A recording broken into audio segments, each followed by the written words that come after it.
सोलन के कंडाघाट तहसील के रुड़ा गांव में विश्व का पहला नागलोक मंदिर रामलोक मंदिर परिसर में बनकर तैयार हो गया।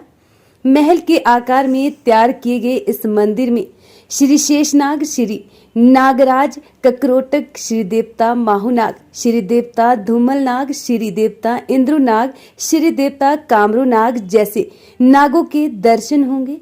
इस नागलोक के दर्शन से लोकप्रिय दोष, नाग सर्प दोष, भूमि दोष जैसे दोषों से छुटकारा पा सकते हैं। नागलोक के दर्शन करने के लिए श्रद्धालु देश विदेश से आ रहे हैं। यह नागलोक मंदिर सप्ताह में 3 दिन दर्शनों के लिए खुला रहेगा।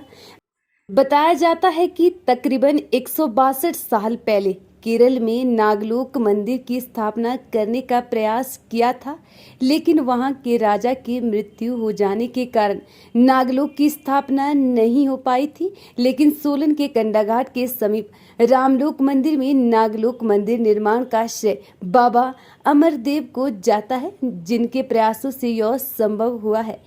क्या कहते हैं बाबा अमरदेव, सुने उनकी जुबानी।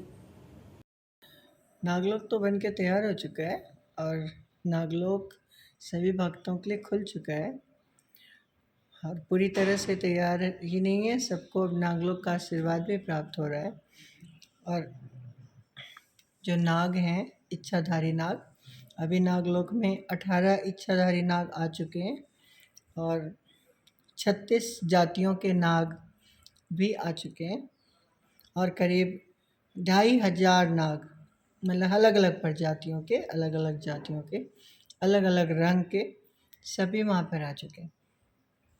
शेषनाग माता जी, नागराज कालिया जी, नागराज तक्षक जी, नागराज अनंत जी और नागराज वासुकी जी, नागराज अही जी और सब जो नागों के सेनापति हैं नागराज आस्तिक जी।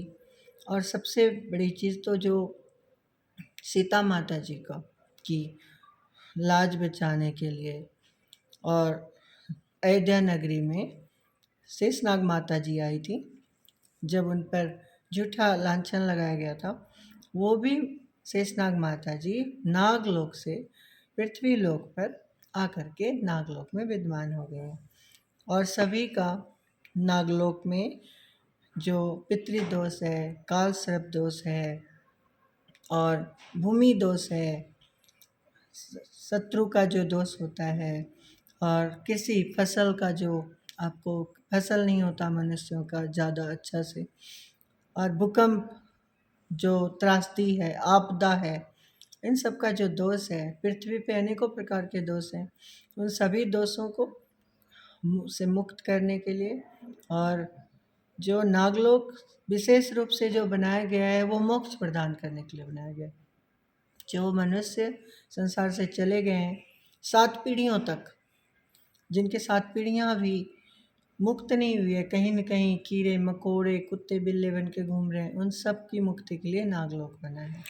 और उन सबको 24 घंटे के अंदर नागलोक में पूजा करने से उनके परिवार के किसी भी सदस्य के द्वारा वो सभी मुक्त हो जाएंगे। श्री राम लोक जो है प्रभु श्री राम जी का लोक है और जो नागलोक है वो माता सीता जी का लोक है।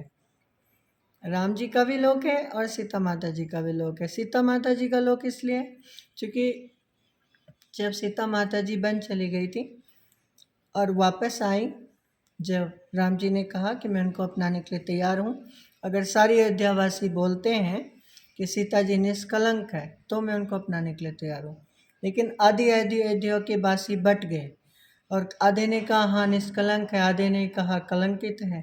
तो माता सीता जी ने कहा कि मैं धरती पुत्री हूँ, मैं धरती की पृथ्वी की कन्या हूँ और मैं अगर निष्कलंक हूँ तो हे माता पृथ्वी आप फट जाओ, और मैं इससे बड़ा प्रमाण कुछ नहीं दे सकती और मुझसे अब ये सहन नहीं हो रहा है। और उस समय माता सीता जी की लाज बचाने के लिए स्वयं पृथ्वी माता शेषनाग माता जो नागकुल की महारानी है, पृथ्वी फाड़ करके स्वयं राम जी के दरबार को फाड़ करके प्रकट हुई और माता सीता जी को ले गई।